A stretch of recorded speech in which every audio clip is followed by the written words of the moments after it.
Yo, what's good? It's me, your guy, all the way from Bed-Stuy, Habo, and we're back here for another exciting episode of the Art Block. I'm joined by, once again, our favorite guest, community member, and Mhm. colleague and friend, Morgan Basant. And before we get into the conversation, I made a change. I made a thought about how I want to do the Art Block going forward. So I think as of right now, with all that I have going on, I want to do like once a month. I think that'll be really good, and we just have like a big episode once a month.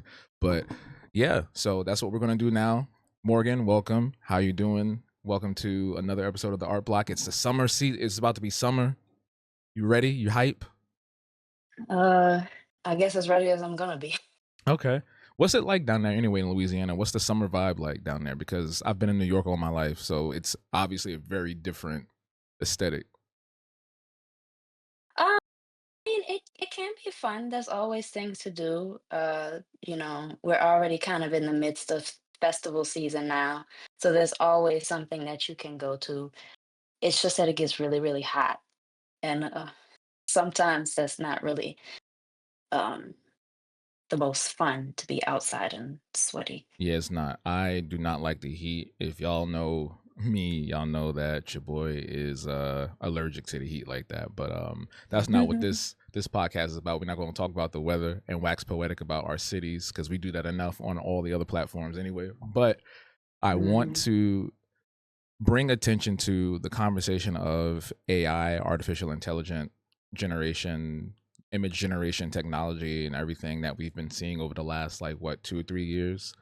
And I feel like besides you and I don't really see a lot of productive and holistic conversation out there when it comes to all of this stuff that's happening. So how are you feeling about what we've been seeing lately? Because it's a lot that's going on. I have a lot of mixed feelings about it. Um, Honestly, as an illustrator, I'm not really too thrilled to see a lot of these pieces of art kind of floating around as like ways to sort of replace using actual illustration. Um, in terms of like AI art, I don't necessarily view that as art because it doesn't come from like humans or it doesn't come from actual creativity. It's just like a generated image. But now kind of seeing how it can easily mimic things, I think that's a little scary because it's getting a little closer to reality and it's going to be harder to discern what's real and what's AI in the future. Yeah, absolutely. And I feel like when we see the conversation online, because it hasn't fully reached the real world or the physical world yet, we're not seeing too many news exposés about it on TV yet, but we're getting to that point. And like you said, it's now plausible. I made a video about this a while ago. It's now reasonable. It's now like legible enough. I'm trying to find the right word, but it's now appropriate enough for a person, an average person, to look at that and say, you know what, I'm gonna make me a little Muppet drawing of my niece and nephew instead of going and trying to like find somebody online and then giving them $5 for 4 days of work. You know what I'm saying? So like we're seeing the evolution of AI before our eyes, and with that, the risk of, well, honestly, it's not even a risk anymore. It's the industry folding in on itself.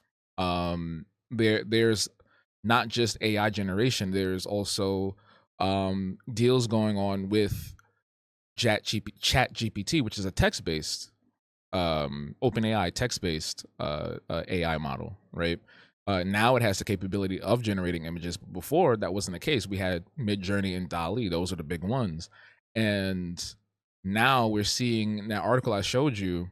Now we're seeing people generating lots of money off of this. They're making lots of money off of this. So the conversation that we're seeing, while some of the things can be funny, and it's like, oh, we're kind of giving a middle finger to all these tech bros or whatever, but like there has to be something that we need to do. There has to be something done before it like slips through our fingers, because some people are already losing their jobs. And this one article I saw on TechCrunch, I'm like, all right, it's somebody that is making 30 million off the backs of buying uh AI models and improving on what's already there with, you know, Mid Journey, whoever else, you know. I don't know who Recraft is, but it's a new startup. So now we're getting more and more of these companies popping up. It's not going to stop. Yeah.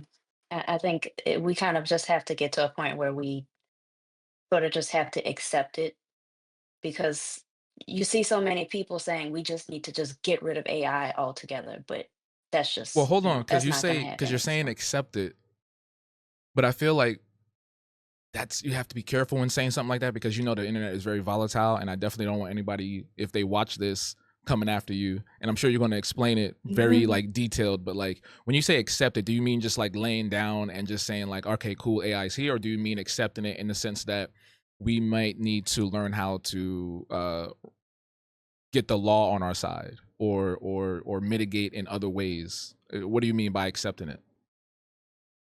definitely the latter, because you don't want to just lay down and just be like, oh, well, I just don't have a job anymore. And, I just can't be creative anymore. I just mean in the sense of, ensuring that there is appropriate regulation for it, that there's appropriate sort of ways to ensure that it's not completely overtaking certain industries, and just kind of learning how to navigate around it, because at the end of the day it's going to keep going, it's going to keep being pushed, it's never going to go completely away. So I think that we overall, not even just creatives, we just need to kind of understand how we can get around that in ways where it won't be completely pushing us out, if that makes sense. No, that makes total sense. And I just had a glitch on the screen, so you went black for like 2 seconds. But that's okay, because you know Oh. it's just what happens sometimes when you're producing TV here on the internet. But no, it's not going away. It's not going away, and I think at a point, I see what's going on. So I'm just trying to put up another window, and it was blacking you out. Okay, I see what's going on. But we're at a point where we're not going to see diminishing returns anymore.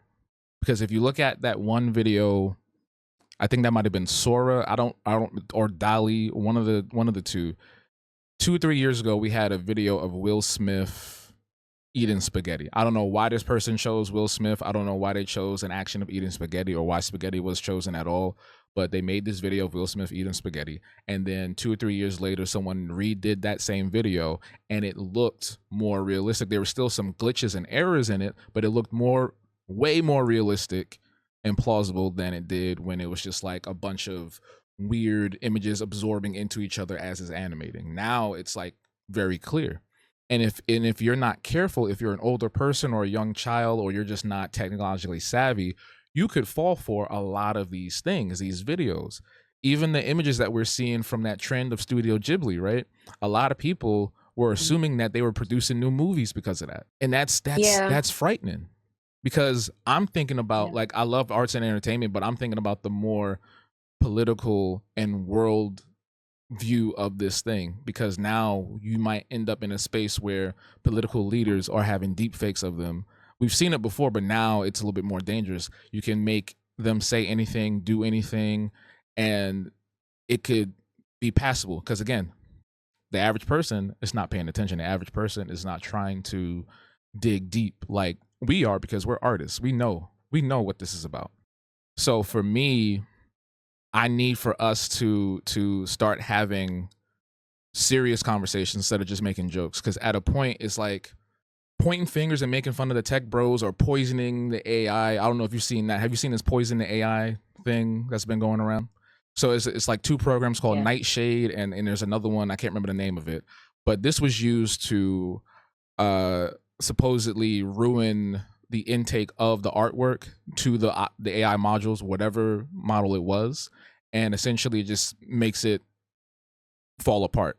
But unfortunately, because these people are always advancing, always building, and always trying to change things around, that doesn't work anymore. So you're not going to we're not going to nightshade ourselves into liberation and victory over AI. What we need to do is actually look at the lawmakers. We just actually had something happen yesterday. This is breaking excuse me. This is breaking news in a sense. And I just found out about it. I didn't even know it existed. But there was an AI deepfake pornography site called Mr. Deepfakes. Oh, And it had been running for I don't know how long, but it's been running for a while. And I was just watching Don Lemon about this. He had someone on speaking about how they tracked the guy and they found him and they finally revealed him. His name is David something. But anyway, this guy, he makes this site and he's taken everybody that you can think of, any celebrity that you can think of, mostly women for the most part, because that's the kind of world we live in.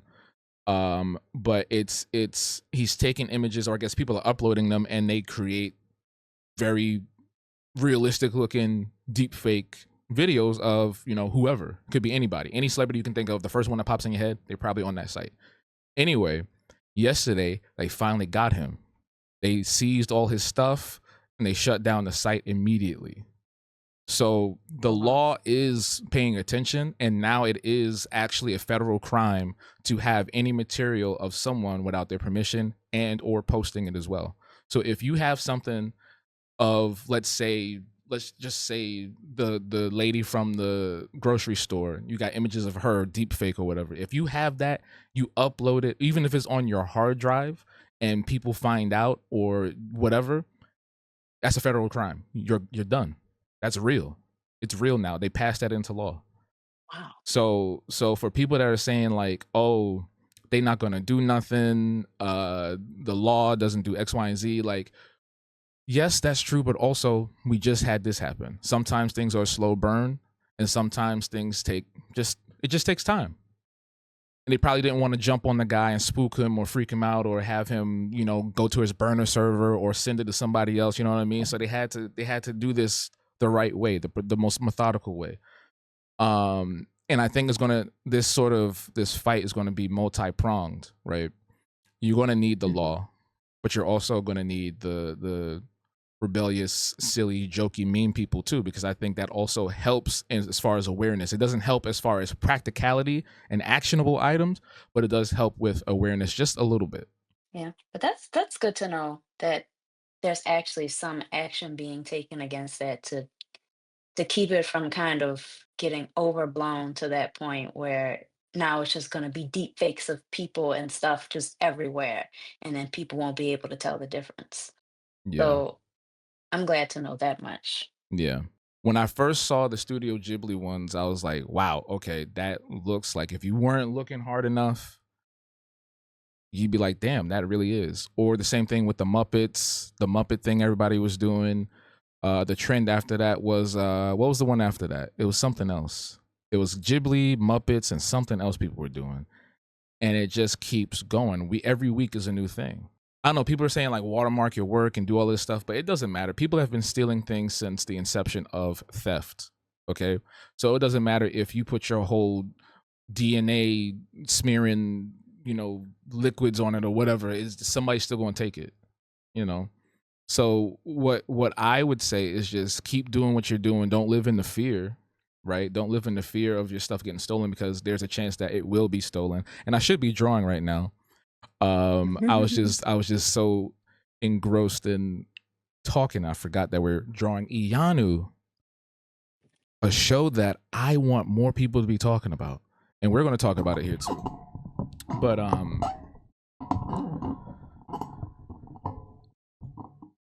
and we've talked about this before. We've been talking about AI a lot, and I feel like going back to your acceptance of it, I feel like acceptance for me is saying, okay, these people who are using it to generate the images are the same people who would try to pay us $10 for $250 worth of work.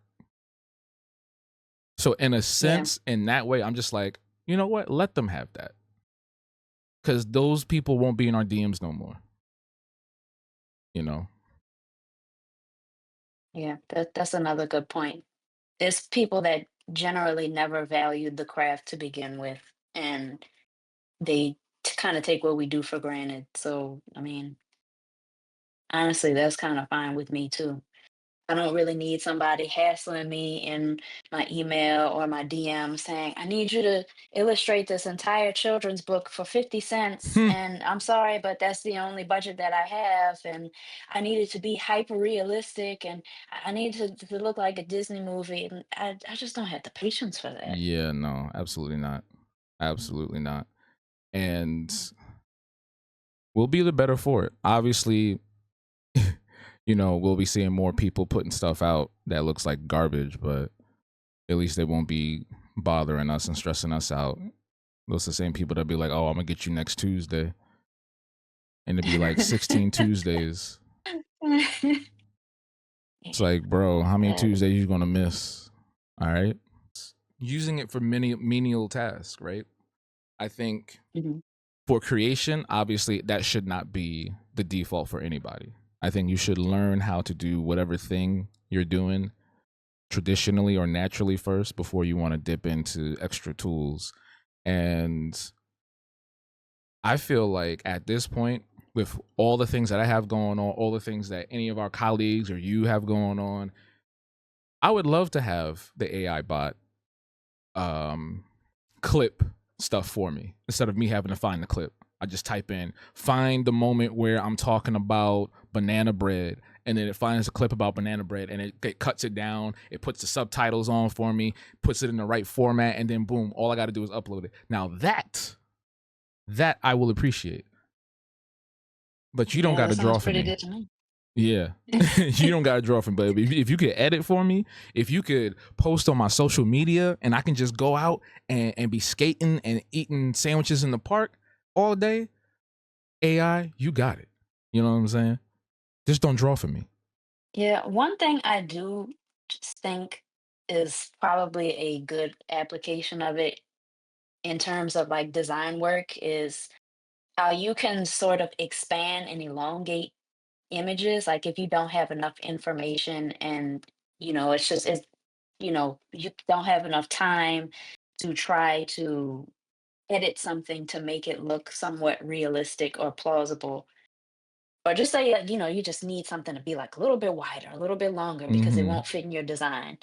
That makes it easy. So it can kind of, help you in that sense where now you don't have to sit here and try to paint or redo an whole background or try to do guesswork on some of the background images Mm-hmm. to make it look like it's real. So something like that, I feel like it's appreciated. It kind of helps with your workflow. It's not necessarily doing things like pulling information from somebody else's work. It's just kind of pulling information from that image that Mm-hmm. you have to use. Mm-hmm.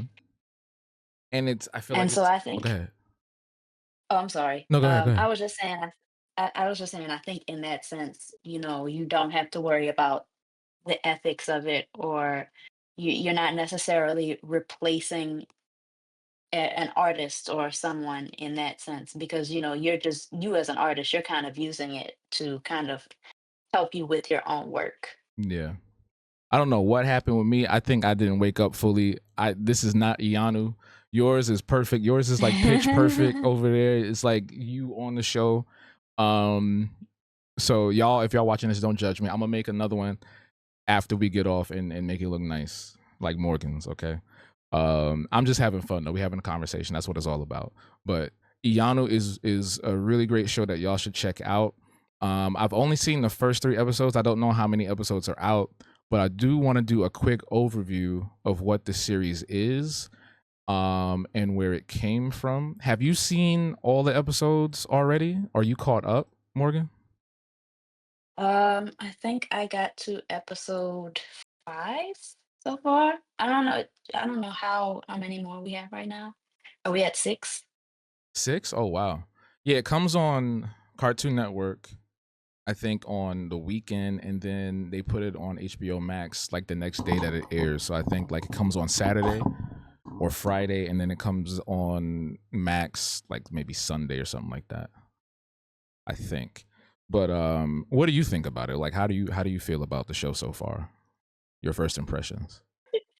I really enjoy it. I think it's nice to kind of have uh, a more action-oriented show. Like, it reminds me a lot of the stuff that we would watch growing up, like, in the '90s and early 2000s. Like, it's like a girl going on an adventure and, it's like a group of friends, and they're all trying to, like, stop this force of evil, and that's something that's, like, really fun that I've always kind of missed about seeing some things, like, in media. So it's something that I've really had a lot of fun watching. It's nice to see a black female protagonist and having it be about like her being, this one that's going to be responsible for saving the world, and you have all of these different magical elements that they pull together, and I think that that's like it's really fun. It's a nice little fantasy. It's very it's kind of reminiscent of Avatar: The Last Airbender, kind of. Yeah. So yeah, that's something that I really appreciate about it. Yeah, and it's just so wonderful to have something like this on a major network. You know what I mean? It's not like it's on, and no offense to anybody that does produce anything strictly online like YouTube or TikTok, but to have something on the big stage, which is a network television station, Cartoon Network, and it's broadcasting to all kinds of children, not just specific algorithmic, functions, but to all children that just have a TV. If you have a TV, you turn it on, Iyanu's there, boom, you're watching it. And I think it's so wonderful. And I've spoken about this before on the stream, but I feel like since we grew up watching a lot of Japanese cartoons, we were introduced to a lot of Japanese culture growing up. Same thing with things outside of American or just Black American culture itself. We were always introduced to so many things, and we never got to see a lot of us, especially anything dealing with Africa, because growing up, that was always the joke. Like, I remember growing up and they were like, "Oh, look at the African booty scratcher," you know what I'm saying? Or we would do like the blow dart noises and be like, Mm, "Oh, let's get the the zebra. Oh, look, I am doing all this like horrible racist stuff." And that's because in our own Black American culture, we were taught to hate ourselves and hate our people, our cousins across the ocean. Because I remember watching stuff like Martin and anything in the '90s growing up, and it was always like a joke about Africa.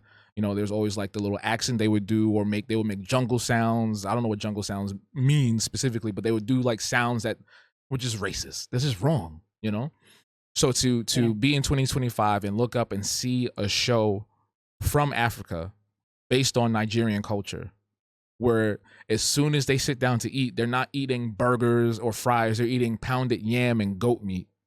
That's cool.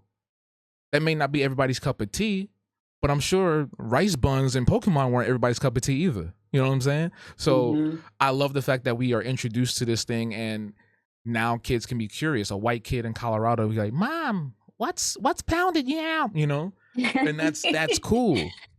I love that.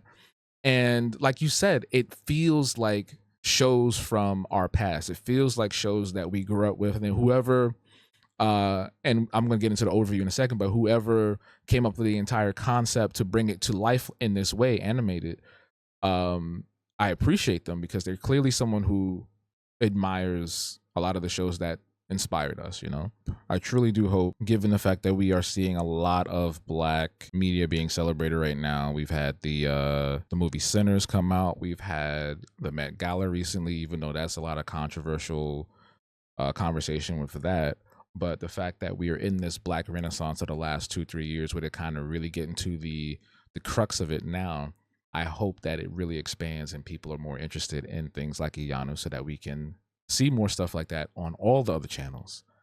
So for a quick overview, this was made by Roy Akupe. I hope I'm saying his name right. Correct me if I'm wrong in the comments, please. But this is based off his graphic novel, Iyanu Child of Wonder, with the same name, and it's set in a fantasy world of Nigerian Yoruba mythology. So it's Yoruba land. There's no other place. It's just Yoruba land, and it's like in a post-apocalyptic world. It's post-apocalyptic, right? It's like they're the last city or something like that. And basically Yeah. there's like a person who's the guardian, and she ends up being that person. So now she is tasked with getting rid of the evil across the land, and she teams up with all these different people. She's got like a tiger that she controls, a spirit tiger or leopard, panther probably. She has a guide and the older woman that she stayed with, and she's even got other companions that help her fight, and it's so cool. Again, just on the fact that it's dark skin, black people, natural hair, even the accents. We've never had anything like this. To further go on, so this is a collaboration between Lionforge Animation and Unique Studios, spelled Youneek, which is interesting. It's a full Nigerian cast of people that I've never heard of before, but I'm glad that they're here now because now we can see more of them outside of this as well. So it says here that critics are praising it for its vibrant animation and its authenticity. And someone also described it. It says here, Brandon Zachary of Screen Rant says that it's a mix of Avatar and Black Panther. So everybody's seeing it. Everybody's seeing this thing as a cultural homage and something new, and that's fantastic to me. Yeah, I'm glad it's getting the attention it deserves, and I just hope that it continues to just go as far as it possibly can. Yeah, And I kind of echo the sentiments that you were saying earlier. Like, I hope that this kind of all of these things that we're seeing, they provide more, I guess, more of an avenue that we can see more Black projects come into the forefront. So we can yeah, see more original stories because, that's what we've always wanted to see. yeah. And I'm smiling because I literally just saw the picture you're referencing. I Oh. literally looked up and I was like, wait a minute, that's the same. Okay, yeah. I literally just saw that. Yeah, I thought that one was Because the cute. funny thing is, there's not a lot of photos out there of it. So there's only like maybe 2 or 3 things. Like when you Google it, there's only like 2 or 3 things that pop up, and then it turns into like nonsense after that, which is interesting. Which also reminds me Mm. that they're not promoting, and I'm pretty sure many people have already seen this as well, but they're not promoting the Ironheart show that's coming out on Disney Plus, also by Ryan Coogler. Ironheart is supposed to be coming out next month, starring I can't remember her name, but she was in Black Panther 2, and she plays the new Iron Man. They're calling her Ironheart. And she's black. She's got cornrows. She's from Chicago. She got an accent. She dresses kind of tomboyish. So she's got all kinds of really cool, nuanced vibes and aesthetics that we don't normally see just off of her being a black woman alone. And with the show coming out next month, you would think you would see some posters, we see some ads, maybe a few TikTok videos, something, but there's nothing at all. There's no fanfare. And I definitely remember when Loki was out, they advertised that. They had a whole collaboration with McDonald's, an entire collaboration where they came here to New York and revamped the McDonald's to look like it was in the 1960s. So Wow. where's the love for Ironheart? Where's the collaboration with Ironheart? Where's the Burger King, McDonald's toys? What's going on? That's what I want to know. Yeah. We see that so much with anything that's like us. Like I rarely see a lot of the projects that center around us getting any kind of marketing or advertising like at all. Like the series Moon Girl, when new episodes were coming out, I didn't even know about it. Like a friend of mine, she had to like find out from like some random person's Twitter account that, oh, they're dropping new episodes, and she had to let me know. So I'm just thinking like, well, how is anybody supposed to know about this show? Like how are people supposed to know what's coming out if they're not saying anything? Is like they just want it to fail. And to your point, I haven't seen anything for Ironheart, like, at all. Like, I haven't even seen anything, like, on my social media Did you see feeds my or, like, threads? anything. I just reposted a trailer from Um last October. I just found that trailer today. oh, wow. I just found that trailer last night. I meant to say last night. And Black Girl Nerds posted it October of 2024. And since October 2024, there has not been a single update except for one image they showed last week. A still image of her in the armor, Wow. and that's it. It was a close up on her face. No trailer, no teaser, no snippets, no nothing. And it's next month. This feels like when I was working with the Holy Art and they didn't contact me until the very last minute about nonsense. Yes. The holy art. I will always talk about them because they're terrible people. Fuck them. And you shouldn't work with them. They take your money, they take your joy, they take your soul. The holy art, sponsored by the devil. Anyway, um no, it's just it's very interesting because I have a theory, and I'm not going to put my kufi on, but I do have a theory that the earth is flat. No, I'm stop. I have a theory. Oh Oh no, my god. I want to get into that in a second, but the Dr. Hill thing. But I feel that Disney and other companies that produce entertainment, they have allocations for different shows, budget allocation, and things that they want to test out and things that they don't want to test out. And I feel like for the shows that the movies, shows, cartoons, games that they feel are going to be very good and do very well and perform very well, they put all their eggs in that basket. When Loki was out, they promoted the crap out of that. That was the biggest show they had. Moon Knight didn't get the same amount of promotion. It got a little bit here and there. I saw some clips here and there, but it wasn't that big. Uh Same thing with Daredevil, that kind of came on and people were just hype about it because it's Daredevil. I'm trying to think of another show. WandaVision, there was barely any fanfare around that either, right? So I feel like with the TV specifically, they're not really trying to like focus on that. It seems like they're more geared. It feels like they're trying to scramble first of all and figure out what's going to really bring everybody back. And it looks like this movie that just came out is doing that. But I feel like when they believe a show or a TV show or a film is not going to do well, they don't promote it and they just wait to see what happens afterwards. And I think that's what's happening with Ironheart. And the unfortunate thing is, I feel that because of this, even if we tried, it wouldn't have the same. It wouldn't be the same effect that Sinners had. Because you saw what happened with Sinners. Everybody was going 2, 3, 4, 5 times, and they were forcing people to go. They were teasing. They bullied people to go. People were saying like, "I was bullied to go see Sinners." You can't bully someone to get on Disney Plus. They're in their house. yeah, People are not. If they don't have it, they're not watching it. And with Disney disabling password sharing, raising the prices, you're not going to have the same amount of user base on that platform anymore.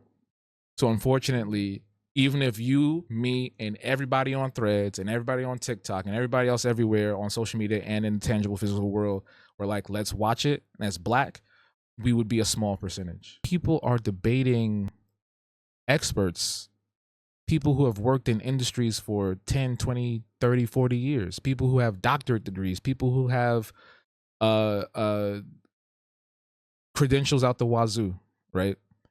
Somebody was arguing with Frank Oz. Frank Oz is the performer for Yoda in the Star Wars franchise. And somebody made a comment about Yoda. And Frank Oz said, I don't think Yoda would do that. That doesn't seem like his character. Then someone replies, I'm paraphrasing, but someone replies after that and says, well, Frank, you only played him for a few years. We've been with this character for 2 decades or something like that. We get deep into the lore. We've researched. We've done this. We've done that. And it's like, he played the character. He was closer to George Lucas than you would ever be in your life. If someone's going to understand the character, it's going to be the person that played them. exactly. What the heck? The internet is both a blessing and a curse sometimes because so many people have platforms that should not have them. Truly, it's diabolical at this point. And with AI going on, it's just going to get worse. To bring it back to that in a second, but the other thing that was going on this week, the other thing that was happening that was kind of taking the internet by storm just a little bit. If you are familiar with the Joe Budden podcast or Dr. Mark Lamont Hill, he is a part of that podcast now. I don't personally watch that podcast or anything related to Joe Budden anymore because of some things that happened to a friend of mine. In addition to other things I've heard about him in regards to how he treats people in general, especially black women. So I don't really mess with that show. And most of the dudes on that show are stupid. Let's just put it that way. I don't want to sugarcoat it, because if you're sitting on a couch and you're debating a tenured professor, someone who has the acumen and knowledge and went to school for all manner of knowledge, right? Uh, you're not going to sit there and tell him that the Earth is flat. Like, they were literally having a debate about the Earth being flat, among other weird theories. Like, they were just throwing out some really weird theories out there, and I wish I could like play it right now so you could see for yourself. But I would fear that you would get a headache. I fear that we'd all have an aneurysm listening to this grown man argue with Dr. Hill about the Earth being flat, among other crackpot, hotepi, smooth brain theories. How do we get to this point where people are debating like, even on Jubilee, I've seen people debating doctors, and obviously you should question the medical industry, of course, but it gets to a point where people are going to believe a dude like Dr. Sebi over, you know, their actual PCP. And don't get me wrong, I think there is some credence to herbalism, and I believe that there are very good natural medicines out there that can help with certain conditions and even diseases, but that's not a cure all, and that's not the end all. We need balance. I think some of the Western and Eastern practices can blend together for a very holistic experience, but just debating people off of Google nonsense and AI replies is stupid to me.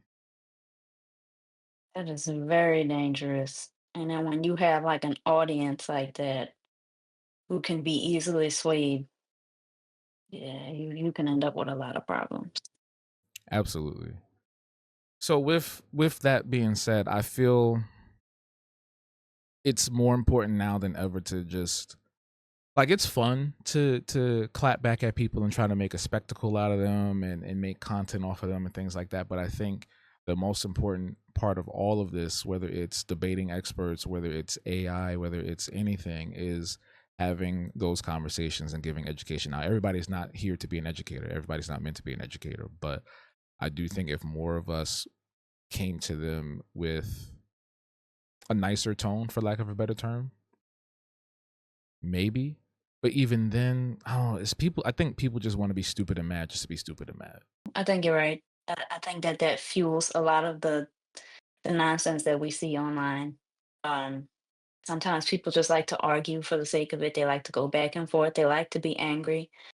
Um, I think social media just kind of pushes people to be like that sometimes. And, while it can be useful to use for a lot of reasons, just like sharing your work or sharing information, there's just a lot tied to social media that where people don't want to be properly social. They just want interaction for the sake of it. So they just like to say crazy things and they like to start arguments, and that, gives them that attention. That's what it is, attention. They crave attention. There are a lot of people who are lonely. There are a lot of people who don't have anything going on, and that's not to disrespect nobody. That's just calling a spade a spade. You know, if you live in a very small town and there's like, a couple hundred people there, and all you do is just go to work and come home, and then you have this wonderful thing called the internet in front of you where you can just do whatever you want anonymously, and that's how you get your rocks off, for lack of a better term, then I see why a lot of people do it. I get it. If I was there, I would probably do the same thing too. But fortunately for me, I'm a little smarter than that, and I try to find actual hobbies like skateboarding or video games, and not just trolling people. Actually, that's how it is for a lot of people. It is, The and it's people with sad. no profile picture. Or the car.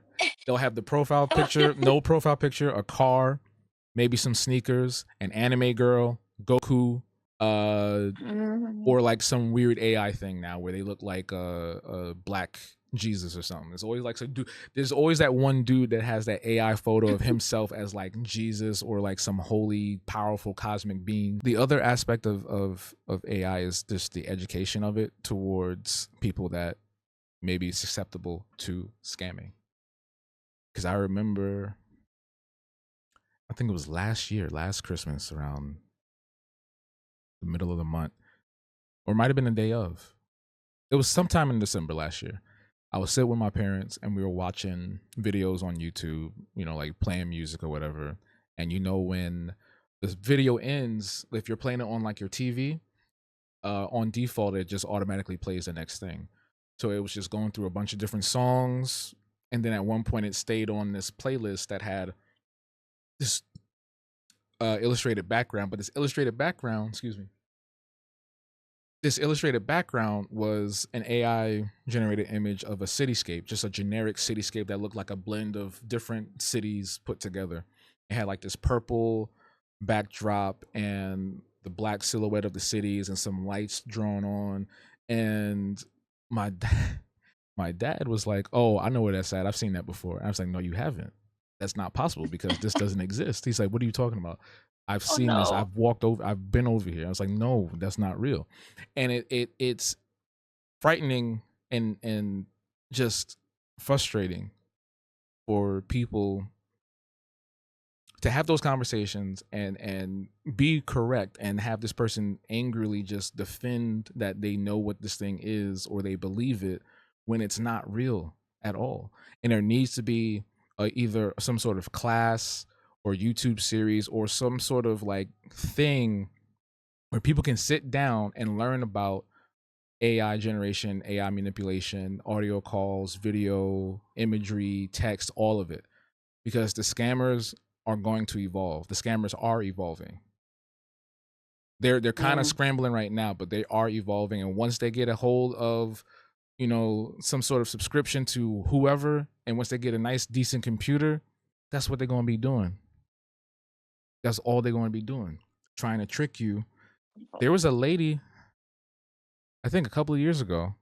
There was a lady a couple of years ago who got tricked into sending somebody like hundreds of dollars because somebody got a hold of her grandson's voice and manipulate, or was it a text? It was either a voice or text, and made it seem like they were in trouble, like he was in trouble, like, "Grandma, I need $600."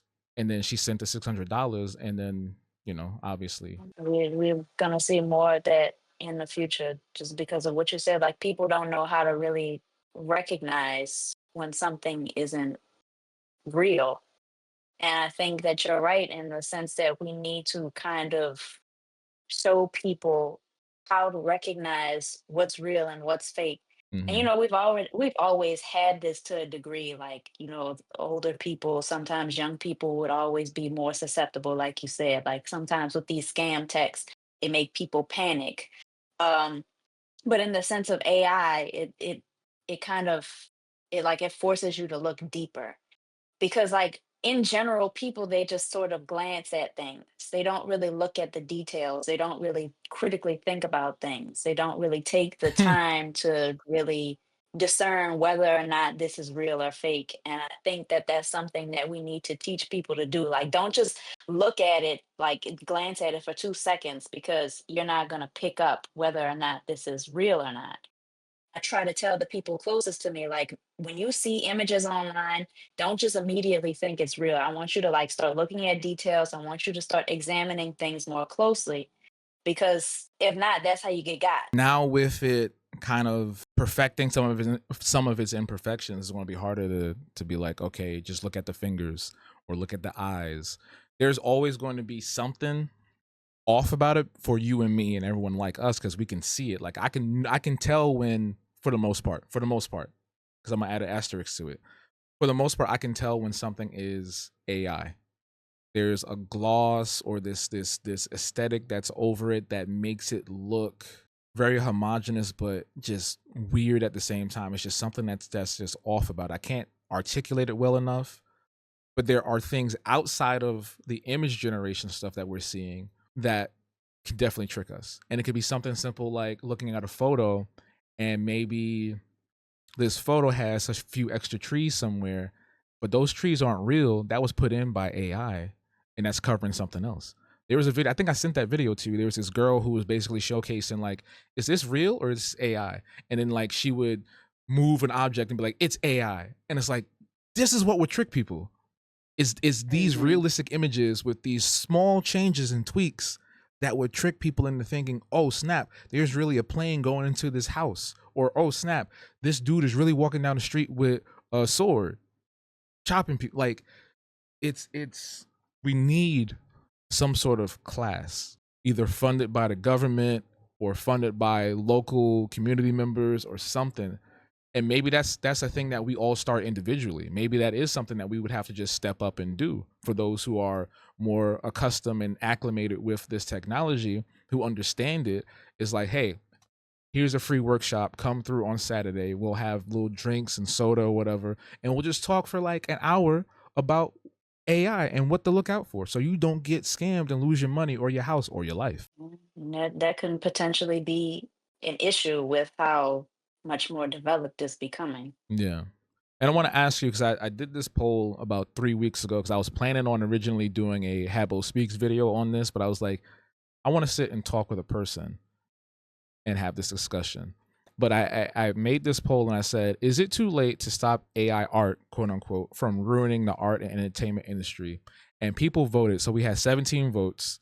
82% of people said, nah, there's still hope. And 18% of people said, yeah, we're cooked. How do you feel? Is it too late, or is there still a chance for us to mitigate and regulate? I think that there's still a chance, especially knowing now that there are some regulations and laws concerning like some of these deep fakes. I mean, I would think that, there will still be a possibility that we as creatives can still be able to push for more regulations for us, like for our work. And so we don't get completely pushed out of the picture in favor of people just making these AI images for book covers and animations or whatever.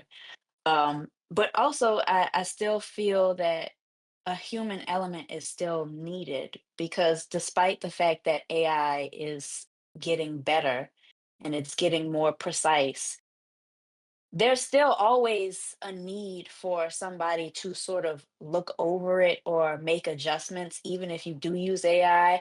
And I think that situation with the A Different World remaster is Mm. probably like one of the things that I'm Oh thinking my about. God. Like, yeah, like just looking in the background and everything is like mangled because people just like they were just like rushing to do it clearly like they didn't have time to like go refine all of these details that got messed up when they tried to remaster it with the The AI. thing is, though, Morgan, So not to cut you off, but the thing is, they don't care. You know why they don't care? Because the majority of the average person that's watching that doesn't care.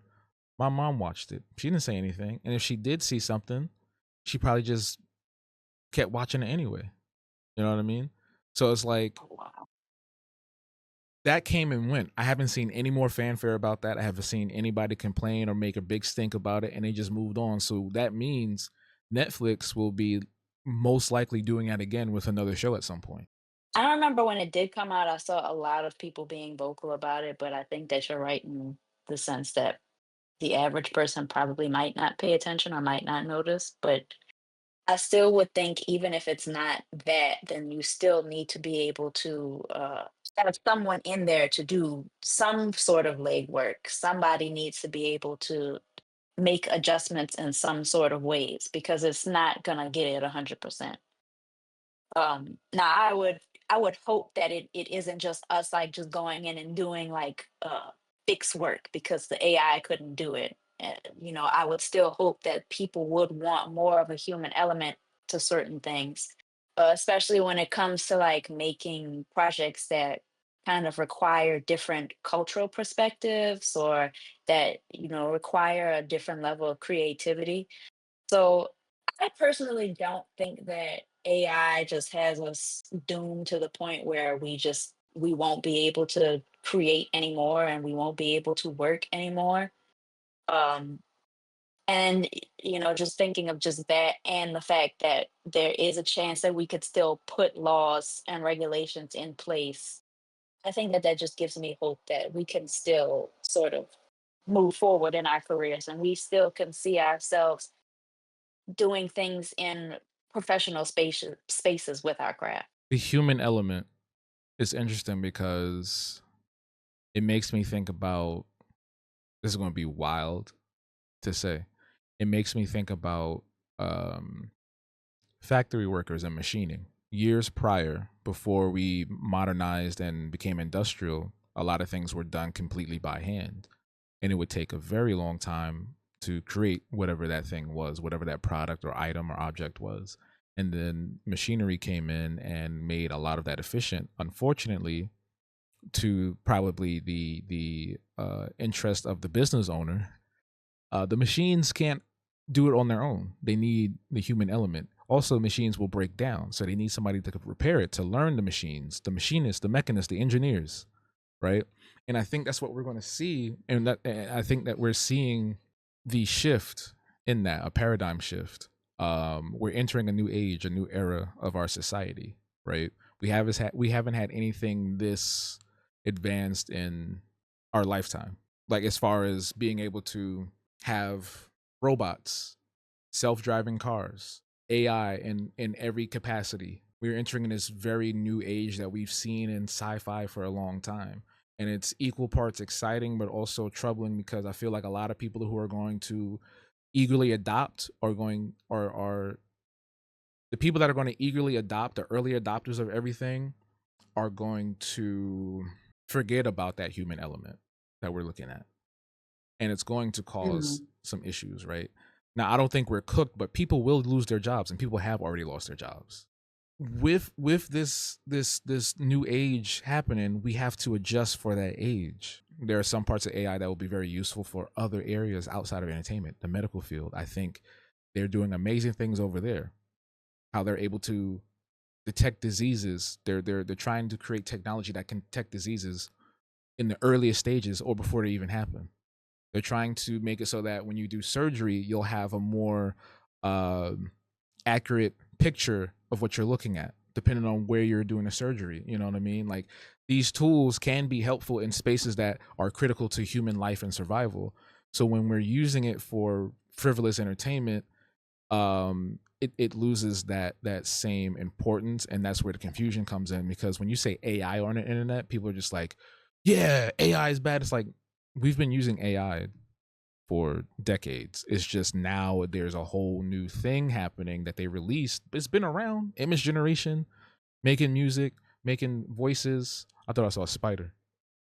Um, the voices that read things for you, like, that's been around for a while. But you work at a corporate artist creative job. How has AI affected your work, and have you seen any benefits or negatives from that?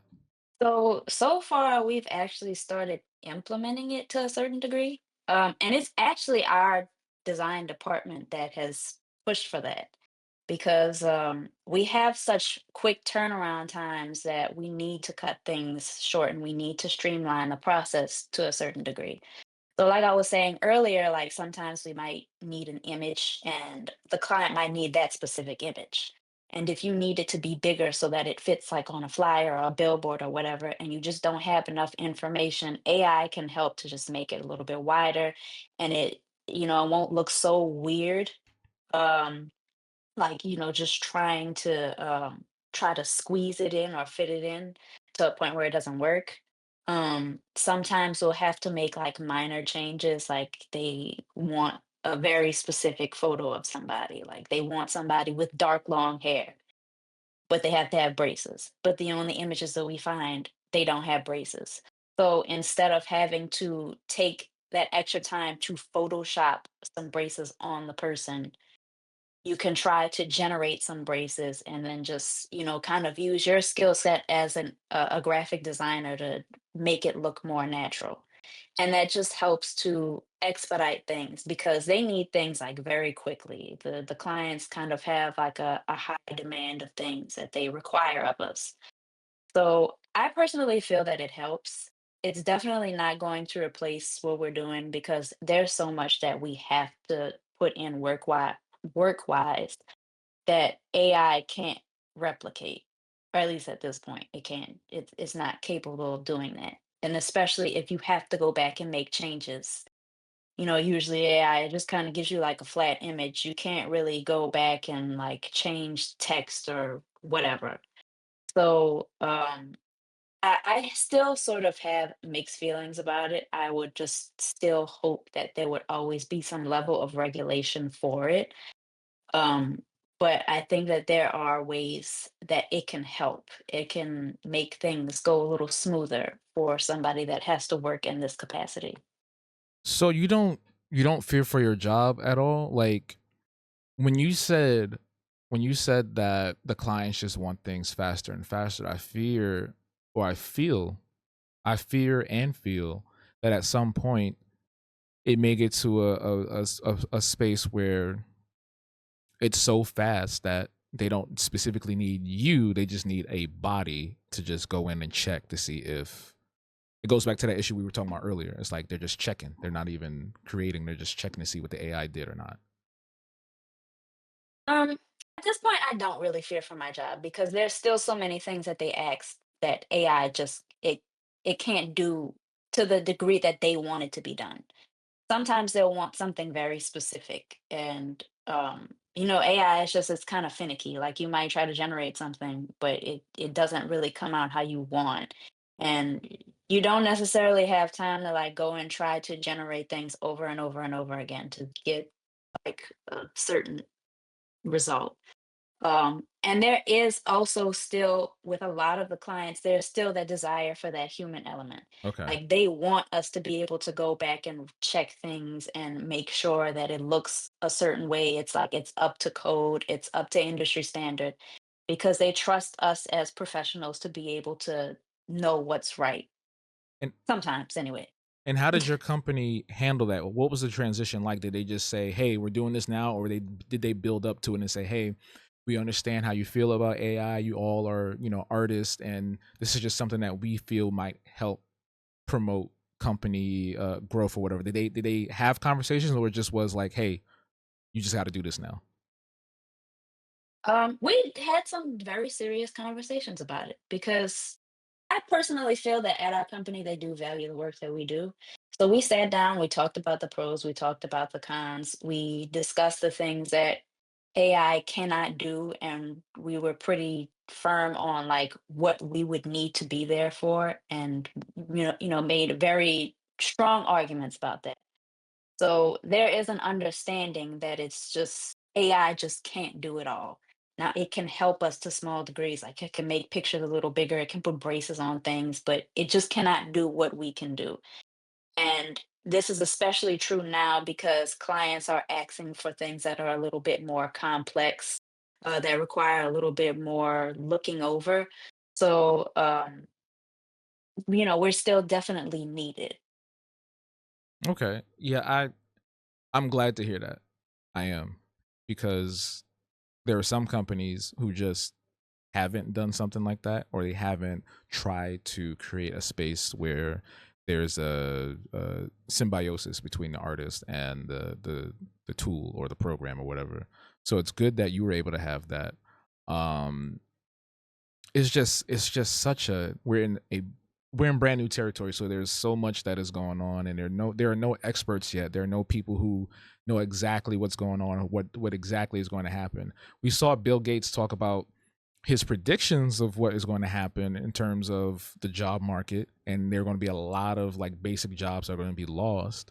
But we are still in the early years. This thing is an infant, so that adoption, this early adoption age, is just going to be super crazy. And it really does bother me sometimes though when I will see an artist use it. Like I've seen artists who I know personally, and they may be a musician or whatever the case may be, so they'll use that to create some cover art or whatever, and I'm just like, not that I want them to hire me, but it's like, did you not think to consult a human being first before you try to do this and then make it a project? If you're using it for concept art and you want to show that to an artist and be like, this is kind of what I'm looking for, if you can go somewhere in this direction, that's cool. But if that's like your end all be all, that's what you're using, that's what you're putting out, and that's what you're producing, that's crazy to me. Artists will do their due diligence and they will look into multiple ways on how to fight back against the rampant use of AI in different industries or parts of the industry, arts and entertainment.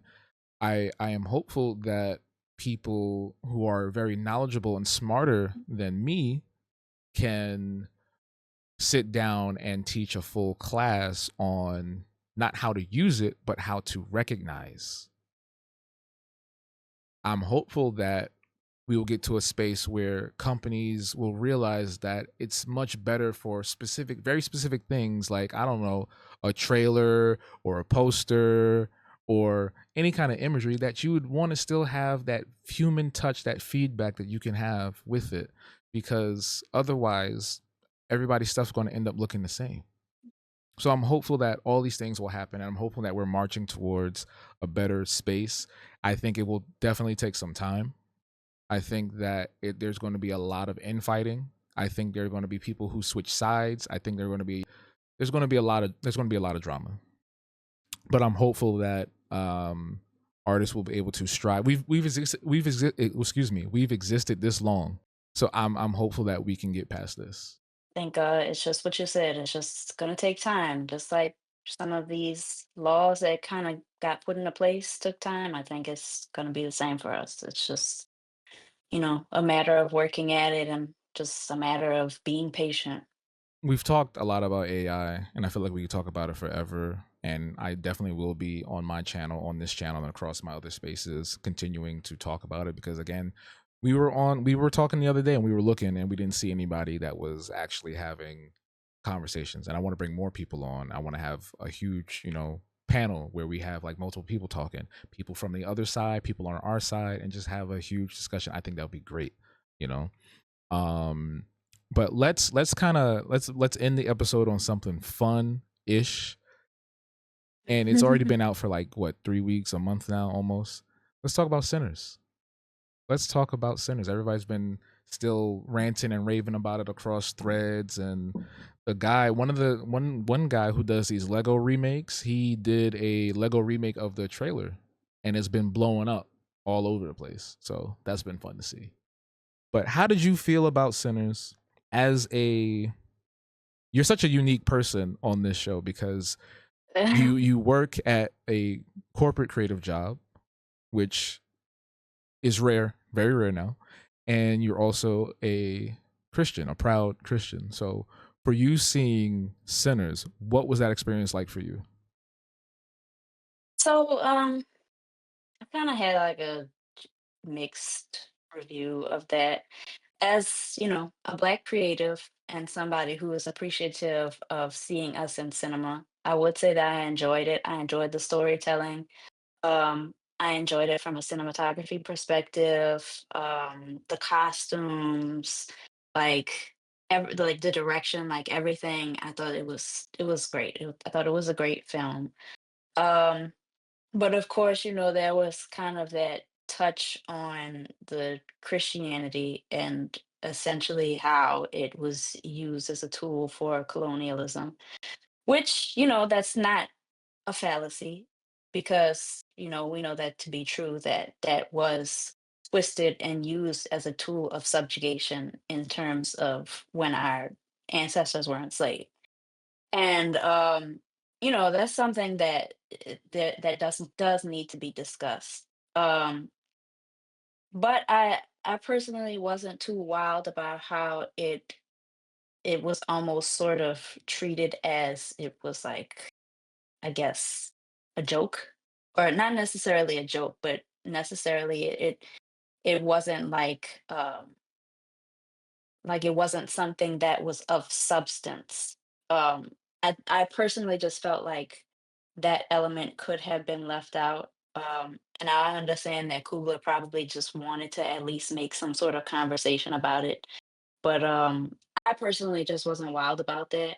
Everything else, I felt that it was very strong. It had a very strong narrative. It had a lot of great messages. That part just wasn't my favorite. I get that. I definitely get that. As someone who holds faith as well, but very differently from you, I had a different take. I enjoyed the film for all the same reasons you did: the acting, the cinematography, the lighting, um, the music, everything, the moment to moment conversations, the heartfelt, um, tete-a-tetes they were having with each other. The comedy itself, Cornbread was probably one of the funniest characters in the movie. That exchange with him and Annie at the door was so funny. Like, you could tell that this was made by a black person because that's how we talk. Mhm. That's how we talk, and it's just like, I'm not going to spoil the movie or nothing, but it's just like we're in a vampire movie and they talking like this when people are in danger. You know what I'm saying? It's like, my fish, I ain't use no old fish. You know what I'm saying? I ain't use no old fish grease. Like, come on. People are in mortal danger. You're talking about fish grease. But as far as the religious aspect, I thought it was interesting because I personally believe if you love something, if you enjoy something, you should be able to critique it. And I think religion, organized religion as it is right now, um, itself deserves to be critiqued because there are a lot of things that go on even to this day that are wildly inappropriate or the antithesis of what Christianity or religion is supposed to be. We've all seen the stories, we've all seen the documentaries, we've all seen the interviews of different pastors and ministers and deacons and deaconesses and people all over the church who do diabolical and just disgusting things, even in my own church growing up, there were things that happened that were shocking, to say the least, for lack of a better term. So I think being able to be critical of, I see it as a critique of the practice and not of what it stands for itself. You know, because I'm sure Ryan may be a God fearing man in some way, shape, or form, but I think he and many other people in our demographic, in our diaspora, have that issue with Christianity being incredibly dogmatic and problematic to the point where they drive people away. So in that sense, it doesn't have power in those moments. It does lose power in those moments because if we were Christ-like, if we were following the practices of what we've been reading or what we've been taught in Sunday school or whatever, then we would be powerful. We would have those moments where we could drive back a vampire horde. But there's this dissent and disarray and discord that reigns all over, even for people that are not black. There's always drama somewhere else. The human element.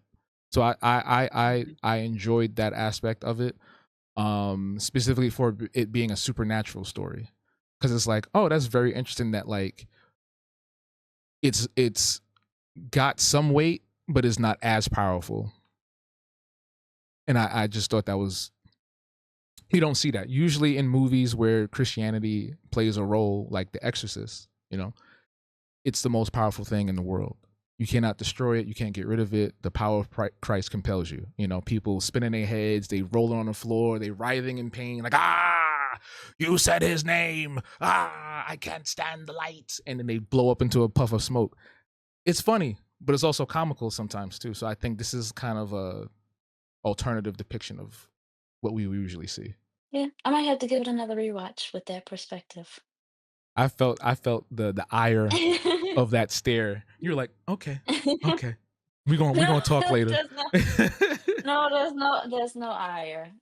No, but I do appreciate hearing a different perspective about it because I've only watched it twice. That's just kind of what I had kind of interpreted from some of the things that the characters were saying.